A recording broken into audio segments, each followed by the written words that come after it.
Is that device stopped spinning? We're good. If it did, we're good to go. Thank you. Good afternoon, ladies and gentlemen. Welcome.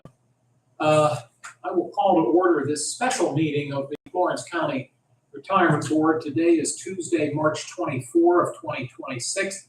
Let me make a couple housekeeping notices. The meeting is being live streamed and recorded. We would ask if you have your cell phone, if you'd please put it on silent or vibrate. And I want to note for the record that this meeting was advertised in accordance with the Sunshine Law. I'm pretty certain it was in on Saturday's paper. I'm pretty sure that's what day it appeared. So we are legal to proceed. We always begin the meeting with the Pledge of Allegiance, moment of silence. I will note at our commissioners meeting this morning, we took quite a bit of time and paid tribute to our good friend Bill Humphrey. So I would ask during the moment of silence if we'd be kind enough to keep Bill's family in our thoughts. Oh, for the pledge, Mr. Ramon, could you lead us in the pledge? I pledge allegiance to the flag of the United States of America and to the republic for which it stands, one nation, under God, indivisible, with liberty and justice for all. We'll have a brief moment of silence. Thank you, everybody.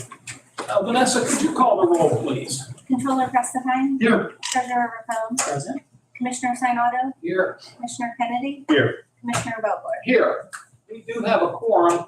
We always make note of the fact that the Pennsylvania County Code requires that counties, particularly those of the fifth class, for purposes of pension fund oversight, that there be a retirement board. And the law stipulates that there are 5 members of the board, the 3 sitting commissioners, the elected county controller, and the elected county treasurer. So that's why you see 5 of us up here.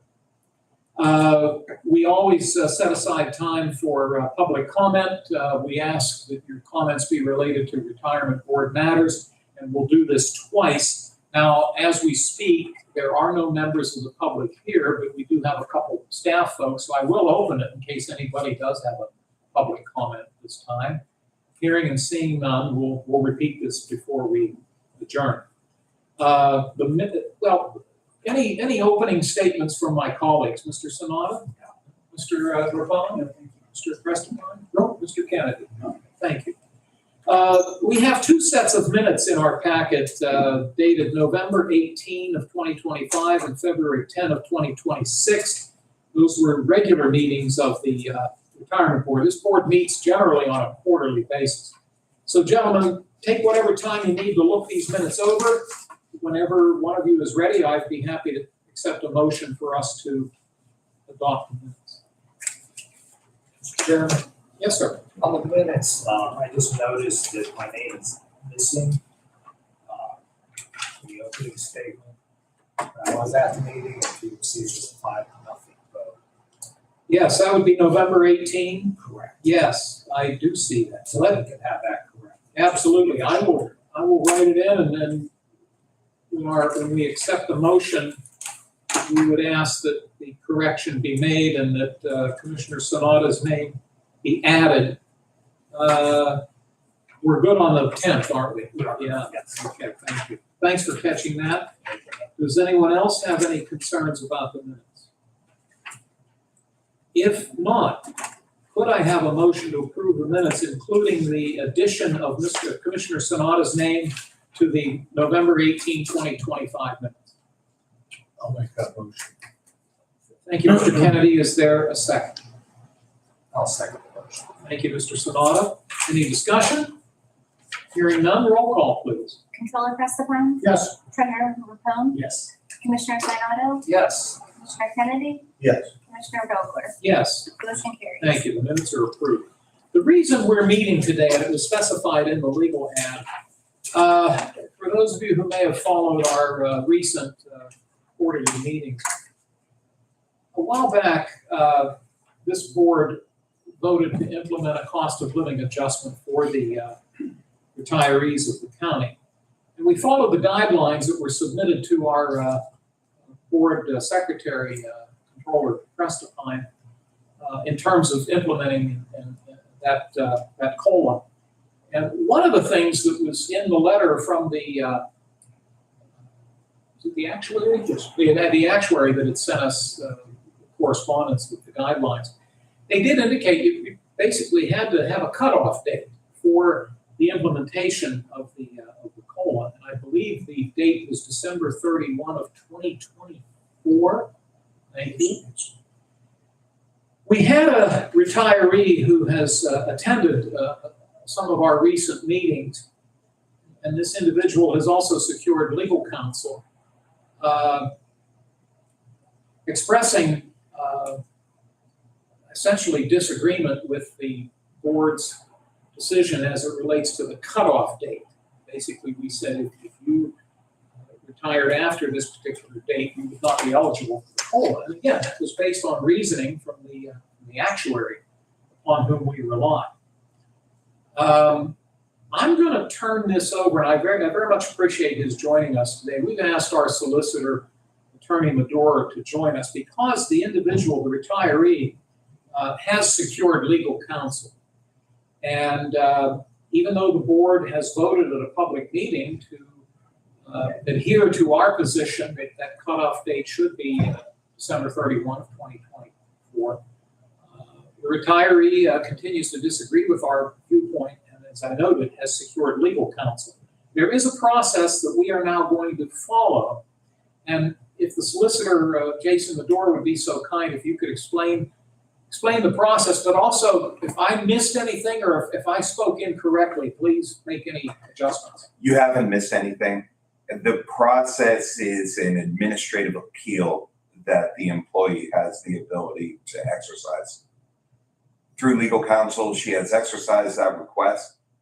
And as such, now this board would be required to put in place a hearing officer that would listen to her and her attorney's argument and listen to the argument of counsel that previously provided an opinion.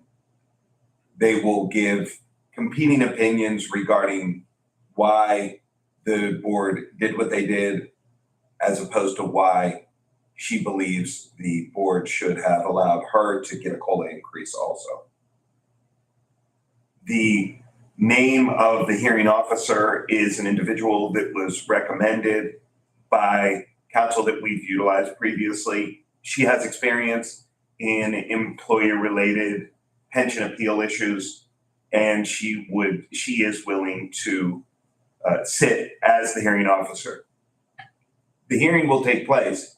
The officer will then give a recommendation to the board. The board is not obligated to follow the recommendation. However, if she makes a recommendation and you go counter to her recommendation, it would be detrimental to any potential appeal process in the future.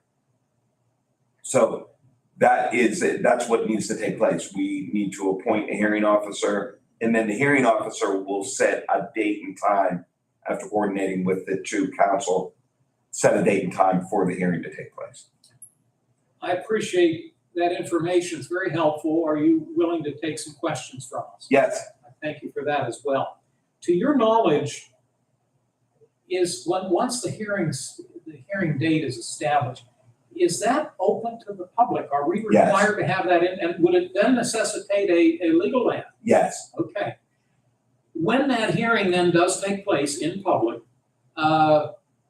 do we convene once again as the board, or does the hearing officer basically take charge? You convene as the board. I see. Yes. But then at some point, I'm assuming, after we call the meeting to order, we turn it over to the hearing. That's just what you do. Okay. The name that has been given to us is attorney, and I hope I'm pronouncing her first name correctly, Gianni Floro, Floro. If you'll indulge me, gentlemen, I think just because of the nature of this issue, I'd like to read into the record the engagement document, if there are no objections. The resolution itself is very simple. The resolution would appoint Attorney Gianni Floro to serve as the hearing officer. But I would like to enter this into the record.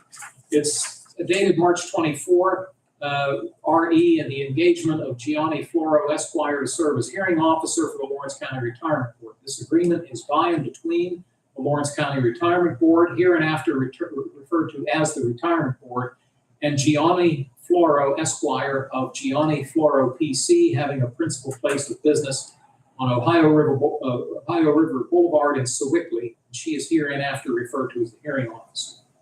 Some of these are things that we already know. It basically talks about the oversight that we have of the pension plan. It states that the retirement board is entitled to rely on professional legal recommendations and advice, noting that the hearing officer possesses the requisite skills and is qualified to perform legal services on behalf of the retirement board. Therefore, the parties hereto, the mutual consideration and covenants contained herein, each intending to be legally bound, hereby agree as follows.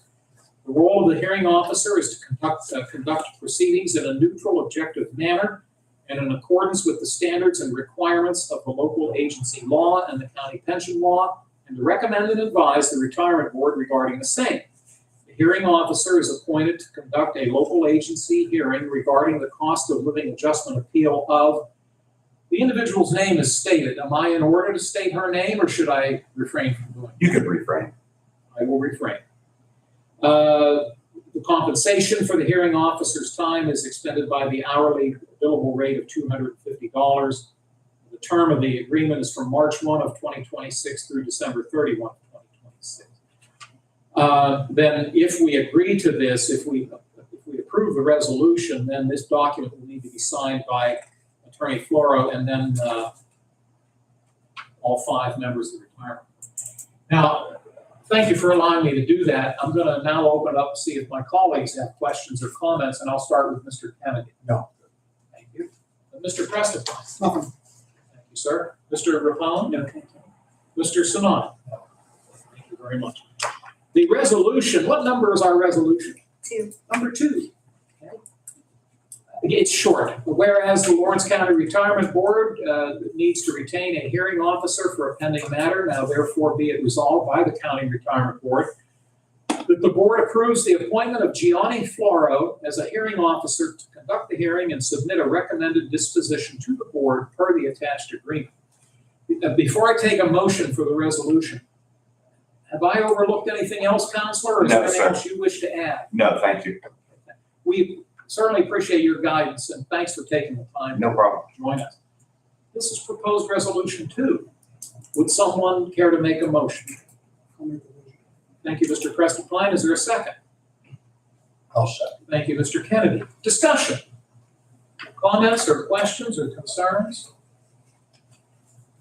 I hear none, so that being said, we can take a roll call, please. Controller Prestipine, Yes. Treasurer Rapone, Yes.